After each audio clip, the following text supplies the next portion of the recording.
nous voulons juste partager la portion qui nous parle, comme intitulé, le festin ou la fête de Laban. La fête de Laban. Bien aimé, pendant que Jacob travaillait chez Laban, et lorsqu'il a fini son travail, il a fallu qu'il demande sa femme, parce qu'il travaillait pour 7 ans. Et pendant que les 7 ans étaient écoulés, Jacob devrait nécessairement réclamer sa femme auprès de Laban. Et maintenant, pour que Laban lui donne la femme, qu'est-ce qu'il a fallu? Il a fallu que Laban réunisse les gens de la ville, les gens des contrées, pour qu'ils fassent un festin.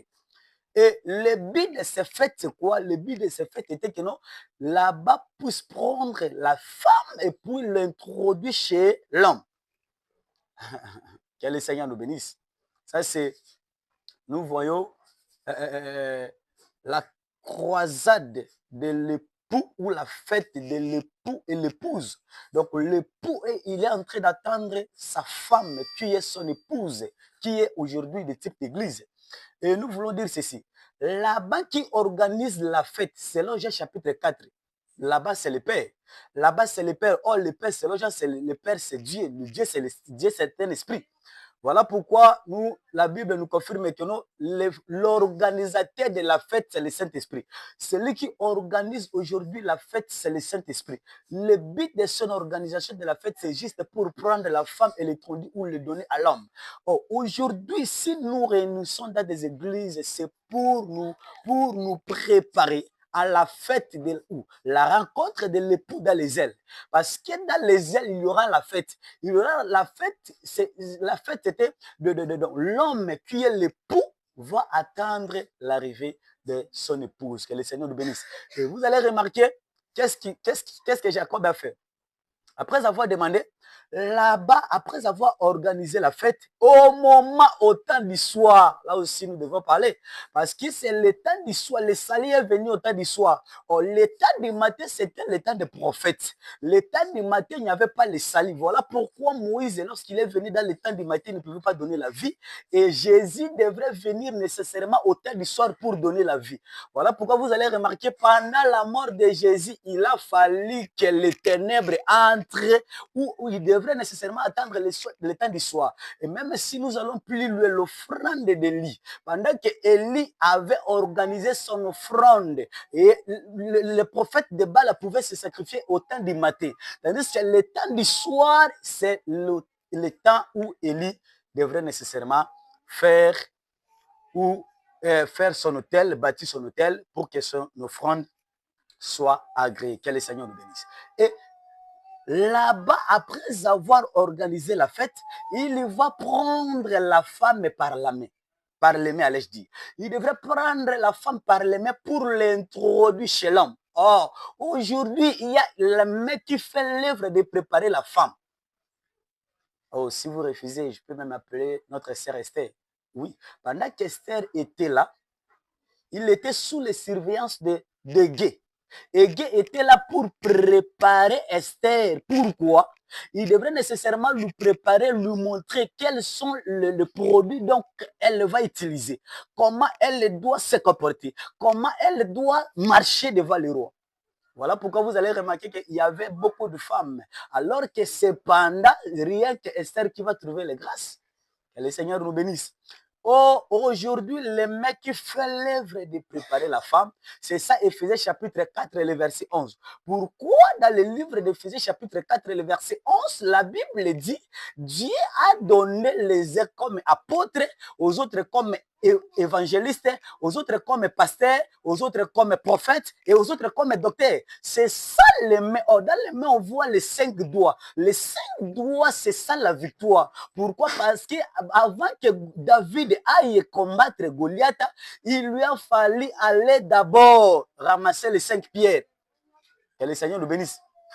Les 5 pierres, les 5 pierres, les 5 pierres, les 5 pierres que David devrait ramasser pour aller combattre Goliath, c'est ça le 5 dons ministériels. C'est ça les 5 dons ministériels. Que le Seigneur nous bénisse. Même si vous ne croyez pas, il est écrit, errez le peuple qui connaît les sons de la trompette. Or, dans le livre de Genèse, comme nous venons de dire, Genèse 49, il y avait une son de la trompette qui était là, qui est Jacob, qui est l'image de Jacob.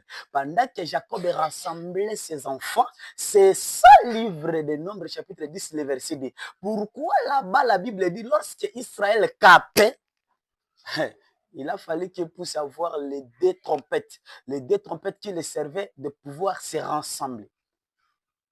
Oh, Jacob ne pouvait jamais bénir ses enfants sans le ministère. Dieu ne peut jamais bénir sans ministère. Voilà pourquoi Jacob appela ses fils. Oh, celui qui fait l'œuvre d'appeler certains évangélistes. L'évangéliste qui fait l'œuvre d'appeler. Jacob ne peut pas limiter seulement appeler ses fils. Il va aussi les rassembler. Oh, le Jacob qui fait l'œuvre de rassembler, c'est ça un pasteur, parce qu'un pasteur il est là, il fait l'œuvre de rassembler les brebis. Jacob va dire, je vous dirai des choses qui vont arriver dans la suite du temps. Ici, Jacob devient tout un prophète, parce que c'est un prophète qui révèle des choses qui sont cachées, les choses qui viennent dans des temps. Que le Seigneur nous bénisse. Et Jacob, attention, Jacob doit commencer à bénir au commençant de Ruben jusqu'au Benjamin. Jacob qui fait l'œuvre de bénir en ordre croissant, c'est un apôtre qui est là pour mettre l'ordre dans une église. Et Jacob ne peut pas toujours se limiter là. Jacob va regarder son fils Issachar. Il dit, Issachar, tu es un âne robuste. Il va regarder Joseph. Il dit, Joseph, tu es un arbre fertile. Il va regarder Nephtali.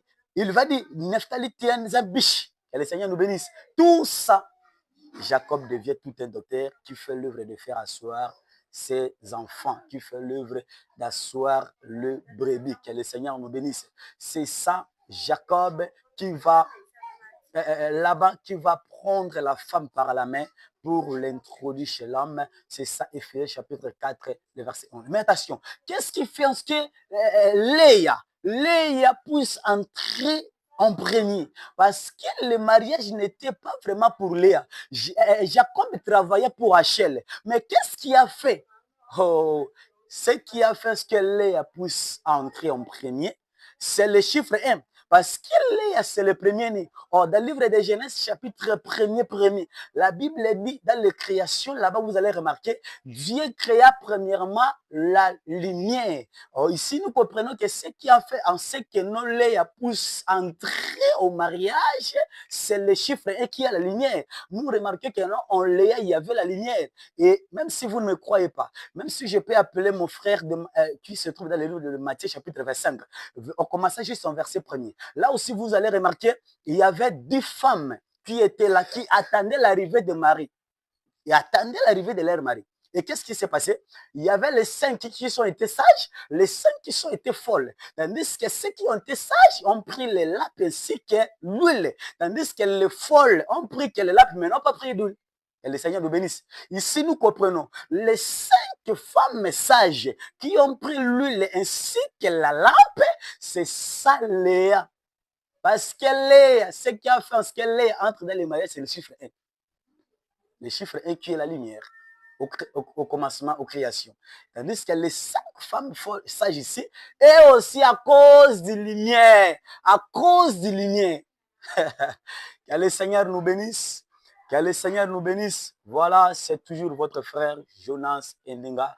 N'oublie pas de liker, n'oublie pas de vous abonner, n'oublie pas à publier ceci, à continuer à nous suivre pour d'autres choses qui vont arriver dans la suite. Que le Seigneur Jésus vous bénisse énormément.